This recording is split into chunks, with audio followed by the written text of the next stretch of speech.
Status kewarganegaraan Bupati Saburai Jua terpilih, Orin Riwukore akan dicabut. Jika Kementerian Hukum dan HAM mencabut status WNI-nya, maka Orin batal jadi bupati. Kasus ini merupakan kali pertama dalam sejarah pilkada di Indonesia.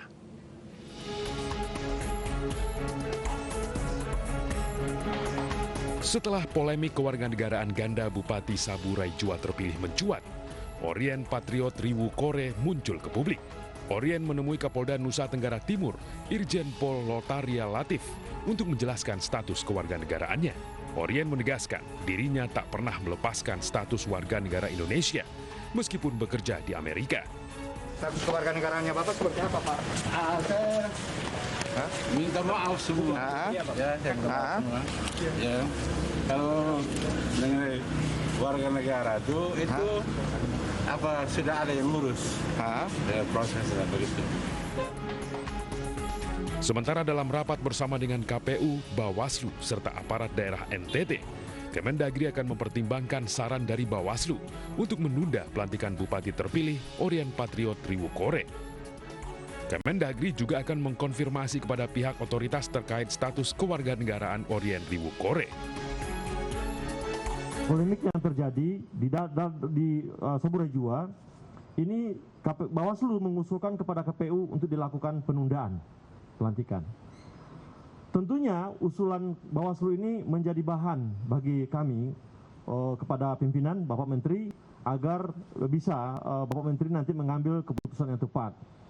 Kemudian juga kami menerima masukan-masukan dari teman-teman Bawaslu, teman-teman KPU, Polda, dan juga dari Dukcapil, masing-masing memiliki perspektif yang hampir sama. Bahwasanya kami menghormati proses demokrasi yang terjadi di Kabupaten Saburai Jua. Tetapi ketika ada fakta hukum yang terjadi sekarang, kita juga harus memperhatikan ini sebagai sebuah langkah yang harus kita antisipasi. Bagaimana kita menyikapi pencabutan status WNI terhadap Orin Riwukore? Apakah kemudian beliau bisa menggugat karena sudah terpilih sebagai bupati? Bersama saya di studio sudah ada Bung Prince Edward Siregar, anggota Bawaslu. Selamat malam, Bung. Halo, Mas. Kemudian bergabung dari Kupang, NTT, ada Ketua Badan Pemenangan Pemilu DPD PDIP NTT, Bung Chen Abu Bakar. Selamat malam, Pak Chen. Selamat malam. Saya ke Pak Chen dulu. Ya. Pak Chen, apakah PDI Perjuangan sudah menerima kabar tentang rencana pencabutan status kewarganegaraan dari Pak Orin Riwukore? Baik, selamat malam. Sampai saat ini kami baik sebagai partai pengusung dan partai pendukung dan Pak Orien sendiri belum menerima itu. Oke, jika nantinya menerima, apa sikap yang akan diambil oleh PDIP selaku partai pengusung dan pendukung? Saya pada prinsip dan kami itu tidak mau berandai-andai dulu, kami menunggu sikap resmi pemerintah. Karena sampai saat ini domain persoalan ini kan sudah di pemerintah. Dan Pak Ori sendiri pun belum secara resmi yang paling berwenang dalam memutuskan status beliau itu belum pernah dimintai keterangan atau diajak berdialog. Saya pikir itu yang perlu kita tunggu bersama. Oke, saya ke Bung Prits. Bung Prits, seandainya ini dicabut, ini merupakan sejarah kali pertama di Indonesia ada orang yang menang tapi ternyata karena administrasinya tidak baik. Titik kesalahannya ini ada di mana? Baik, terima kasih dan juga salam untuk para pemirsa. Sebagaimana mungkin yang teman-teman di media sudah ketahui bahwa Bawaslu kan sejak awal persoalan ini, sejak mulai tanggal 5 September 2020 kemarin telah mengirimkan surat ke berbagai pihak, termasuk kepada kantor imigrasi NTT, kemudian kepada Dirjen AHU, kemudian direktur dengan imigrasi, semua sudah dilakukan. Dan berdasarkan rekomendasi daripada Bawaslu itulah kemudian makanya KPU Saburai Jua melakukan verifikasi ke kantor Dukcapil Kota Kupang. Itu sebelum penetapan atau sebelum pilkada? Sebelum, pada saat pendaftaran. Jadi pada saat proses pendaftaran, ya, tanggal 4, 5, 6 kemarin, ya, kemudian tanggal 10 tanggal 5 September sudah mengirim surat kepada KPU, tanggal 10 September juga telah mengirim surat kepada KPU, kemudian tanggal 16 lah bersama-sama dilakukan klarifikasi di kantor Dukcapil Kota Kupang. Hasilnya Dan waktu pada klarifikasi KPU di kantor Dukcapil Kupang itu dinyatakan bahwa benar Pak Orien adalah penduduk Kota Kupang dengan KTP L sebagaimana yang tercantum yang telah diserahkan oleh Pak Orien. Dan itu dikonfirmasi oleh kantor Dukcapil Kota Kupang. Dan kemudian berdasarkan hasil verifikasi itulah kemudian KPU menerima proses pendaftaran dari Pak Orien. Tapi Kenapa waktu itu meminta klarifikasi? Sudah adakah kecurigaan bahwa Pak Orien itu memiliki kewarganegaraan ganda? Jadi memang Bang, kalau kita melihat situasi konteks, pertama-tama kami harus memberikan apresiasi dulu kepada teman-teman Bawaslu Saburai Jua yang telah menangkap laporan, kemudian ada masukan dari masyarakat mengenai hal ini. Ya. Jadi tanggal 5 September itu sebenarnya itu baru surat yang pertama untuk mengkonfirmasi. Kami meminta kepada KPU untuk segera melakukan cek kembali keabsahan, kemudian melakukan klarifikasi terkait dengan dugaan-dugaan yang muncul. Jadi hal-hal itulah yang menyebabkan kemudian kita bertanya, kirim surat kepada Dubes Amerika, kita mengirim surat kepada Kementerian Hukum dan HAM ya, dan juga kepada Dirjen Imigrasi. Itu dalam rangka untuk memastikan apakah artinya sebenarnya kecurigaan itu sudah ada jauh sebelumnya dulu ya. Kecurigaan itu ada atau tidak. Oke, baik. Saya ke Pak Chen. Kalau PDIP sendiri ketika kemudian diramaikan oleh Bawaslu dan KPU tentang klarifikasi keabsahan suratnya, tahu belum waktu itu bahwa Pak Orien ini punya kewarganegaraan ganda?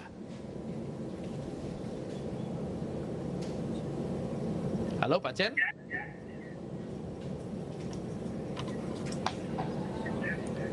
Pak Chen, saya ulang, apakah PDI Perjuangan sendiri tahu ketika Bawaslu dan KPU pada 16 September meminta klarifikasi, artinya mencurigai soal kewarganegaraan ganda? PDIP sebagai pengusung tahu isu ini? Jadi kami sebagai partai pengusung tidak pernah tahu ada isu seperti ini. Karena semua orang para calon itu sibuk di lapangan dan berkompetisi untuk saling menjual program. Kami justru baru tahu itu ketika tanggal 2 itu dia menjadi booming di media. Kami baru tahu dari situ. Tanggal 2 Januari, 2 Februari. Itu sudah pernyataan dari Bawaslu. Kenapa baru tahu sekarang? Tapi kalau dapat Bawaslu bahwa akibat bawasan dari petugas yang baru menyampaikan hasil itu, pertanyaan kenapa enggak? Menurut kami itu kan menjadi salah, prosedur yang salah. Itu warga negara ini kan tidak bisa bawa. Kenapa sudah dipercayai pemerintah terkait? Sekarang sudah begitu. Isu ini kan berkembang di lokal sana, sesama Bawaslu tahu, KPU tahu. Tapi sejak awal pendaftaran ada ruang waktu itu tidak prosedur yang normal diuji untuk mencari tahu, sehingga akibat dari sekarang yang timbul itu bisa dieliminir, dampak awal bisa dieliminir. Ini sudah ada penetapan, sudah paripurna, sudah pengusulan, tiba-tiba ini booming. Memang ini menarik. Makanya kami bersikap, ya sudah, kita tunggu saja apa keputusan dari pemerintah, Kementerian Hukum dan HAM dan Kementerian Dalam Negeri, Pak Chen ya. Oke, saya ke Bung Pris lagi. Bung Pris, apakah waktu itu tidak ada kewenangan dari KPU dan Bawaslu untuk menghentikan proses tersebut? Atau memang dalam undang-undang kewenangan itu tidak sampai ke sana? Iya. Jadi Bang, kalau kita melihat proses pengawasan, bagaimana kinerja pengawasan, pada saat pengawas menemukan sesuatu, kan dilakukan klarifikasi terhadap dengan keraguan yang dimunculkan pada saat proses pendaftaran, dan keraguan itu muncul. Oleh itulah kenapa kemudian ada permintaan untuk klarifikasi mengenai keabsahan daripada KTPL dari Pak Orien. Dan oleh karena itulah kemudian berdasarkan hasil pengawasan kemudian bersama-sama dilakukan ke kantor Dukcapil Kota Kupang. Dan Dan dinyatakan kalau kita melihat clear. dalam proses pendaftaran kan ada persyaratan untuk menyerahkan KTP dan Ya. pada saat Dan itu dipenuhi dan oleh hal Pak itu sudah Orin. terkonfirmasi oleh pihak Dukcapil Oke. Kota Kupang. Artinya ketika kemudian seluruh proses sudah diikuti oleh Pak Orin dan PDIP selaku partai pengusung, sekarang mereka sudah menang. Mereka merasa dirugikan. Siapa yang kemudian salah dalam hal ini? Jadi kalau kita melihat Bang bagaimana proses dan kalau kita melihat dasar kenapa Bawaslu kemudian mengirimkan surat penundaan misalnya, permintaan kepada penundaan. Iya.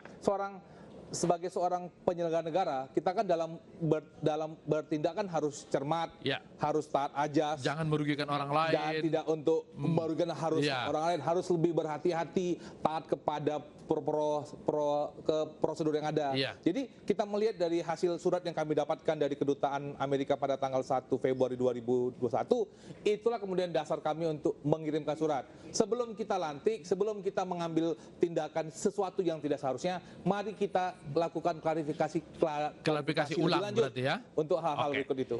Pak Chen, PDI Perjuangan merasa rugi, merasa dirugikan, atau bagaimana? Kalau nantinya kemudian Pak Orin Riwukore ini digagalkan sebagai bupati.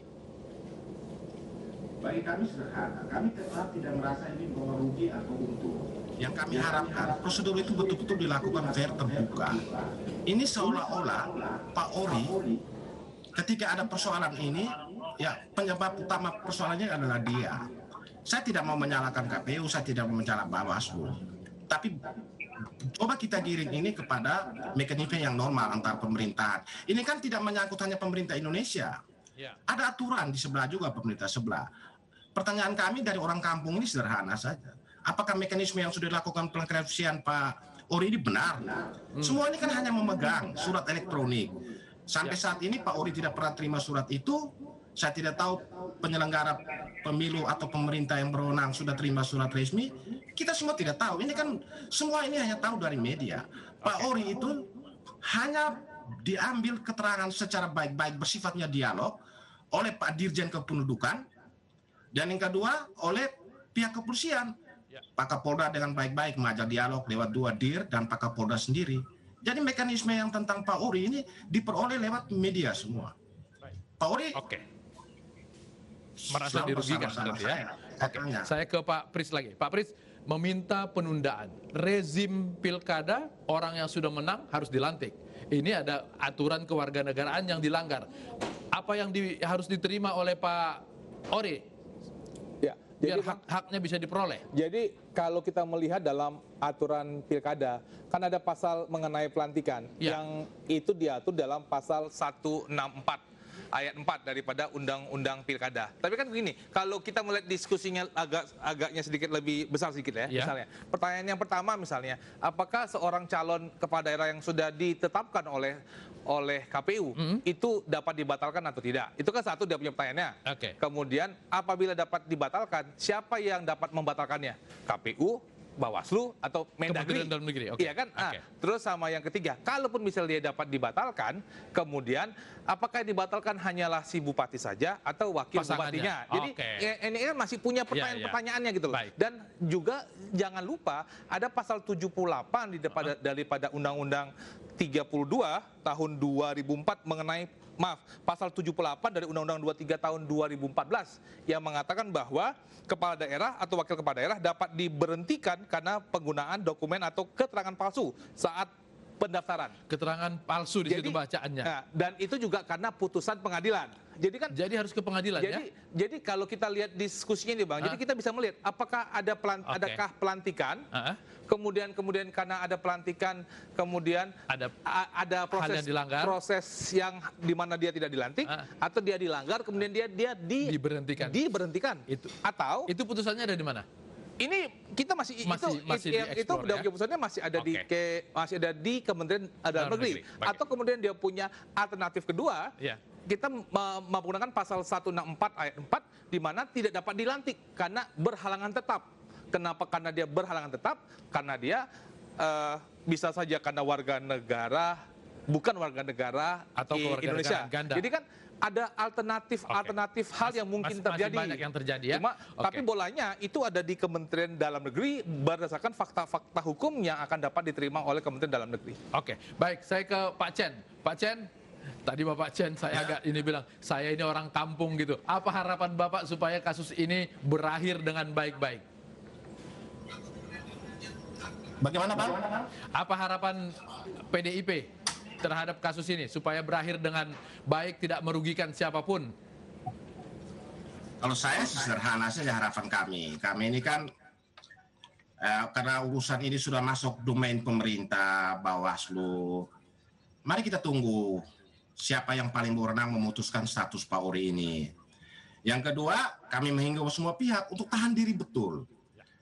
Ini kan bukan soal Ori atau soal Bawaslu atau soal pemerintah. Rakyat di bawah, tidak semua orang memahami. Mari kita jaga kesejukan. Yang ketiga, harapan kami, mari kita beri ruang terhadap Pak Ori. Panggil dia. Jangan semua ini hanya lewat udara. Kasihan, orang juga manusia biasa. Saya kira itu harapan kami, sesederhana itu saja. Biarkan kita membiarkan pihak yang berwenang bekerja Untuk memutuskan tapi terbuka, fair, yang terbaik Pak Ori bagi kita juga semua, Pak Chen. bisa dilibatkan. Saya kira itu sederhana. Oke.